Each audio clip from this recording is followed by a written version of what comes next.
peki ka na ngang senador. Pagkatapos kung ano-ano lang ang ginagawa mo dyan. Para kaming nag-aalaga ng mga inutil na walang silbi, na bully. Rapid fire!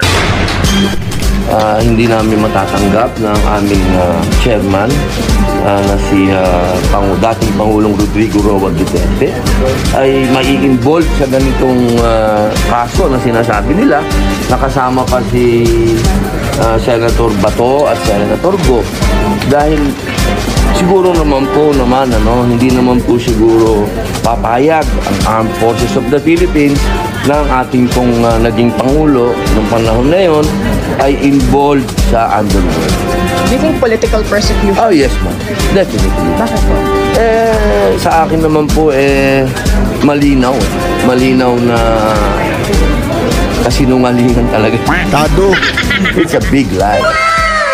Hindi ba naiinsulto ang Panginoon Diyos dyan sa mga katarantaduhan ninyo?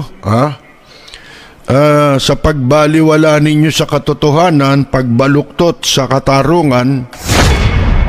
Ako sinasabi natin itong utang na loob, hindi masama yan, mabuting mabuting pag-uugali yan, di ba? Mabuti yan mga kaibigan, walang masama dyan. Kasi ang taong hindi marunong tumanaw ng utang na loob, walang kwentang tao. Kaya lamang, nagiging masama ang pagtanaw ng utang na loob kapag ikinokompormiso ng may utang na loob ang kanyang posisyon sa gobyerno. Kasi yung posisyon sa gobyerno ay sa taong bayan yan. Yun mga kaibigan ang laki ng problema ng Pilipinas dahil sa mga baluktot, mga siraulo na namumuno sa ating bansa, mga kaibigan, na binabaliw ng salapi at ng kapangyarihan. Kaya yung kanta, di ba may kanta nung araw, yung sino ang tunay na baliw? Yan ang mga baliw. Baliw sa kapangyarihan, baliw sa kwarta, mga kaibigan. And daming litrato ni Digong nyo at saka ni Bongo Sino kasama?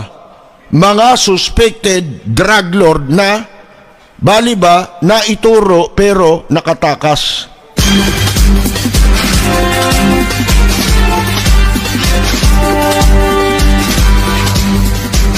Malinaw na po na bakit gano'n daming Justice Committee mga ganito gano'n ngayon yung pagpasok mo sa gobyerno, hindi mo dapat gamitin doon ang pagtanaw ng utang na loob para baluktutin mo yung batas, para ka makabayad ng utang na loob. Hindi pwede yun. May limitasyon. Yun yung tinatawag na propriety, mga kaibigan, yung kawastuhan. Ngayon, kung gusto mong bumayad ng utang na loob, mga kaibigan, pwede mong gawin yun. Walang masama doon. Huwag mo lamang babaluktutin ang katarungan. Huwag mo lamang ikokompormiso ang batas at ang katarungan sa bansa na magpapasama, mga kaibigan. Kaya dumadami kriminal dahil dyan sa pagbaluktot ng katarungan. Hindi dahil sa kahirapan lamang ang dahilan kung bakit may nagiging kriminal. Nga mayaman, di makulong Di ba? Yung nanagasa ng security guard. Di ba? Nakulong ba yun? Nakasuhan ba yun? Mga kaibigan, nagmamano po. Yung PNP chief mismo, nagmano po. Isipin ninyo yan. Sa magulang noong pong kriminal. Hindi naman lang yan ang dahilan mga kaibigan Yung iba, nakikipagkamutang kasi ng likod. Paano? Hindi naman sila apektado nun. ang maaapektuhan lang sa pagbaluktot ng batas, yung pinaghihigantihan, yung ginigipit, at yung mga walang kakayahan. Ngayon, kailan nagiging mabuti ang pagtanaw ng utang na loob?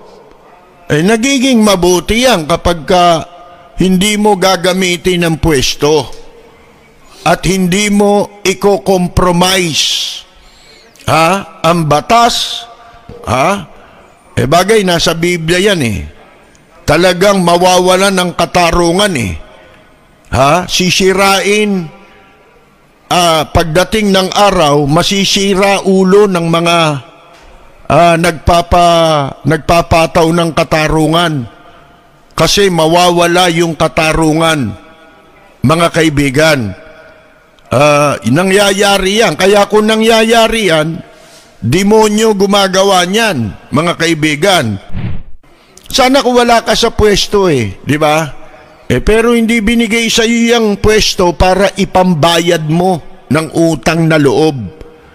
Kahit sino pa ang naglagay sa iyo, lalo na kung ang pwesto mo ay constitutional office.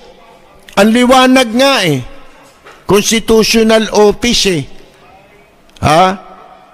Ang nagbibigay sa iyo ng kapangyarihan ng mandato ay ang saligang batas. Di ba? Government of the people, by the people, for the people. And all authority emanates from them. Yun ang ibig sabihin nun. Walang ibang mas mataas pa sa konstitusyon. Pantay-pantay dapat ang tao pagdating sa batas.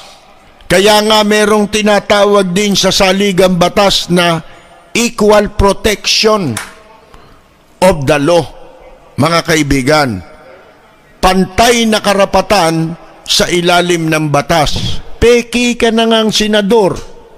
Pagkatapos kung ano-ano lang ang ginagawa mo dyan. Di nag-aaksaya lang ng pera para kaming nag-aalaga ng mga inutil na walang silbi, na bully.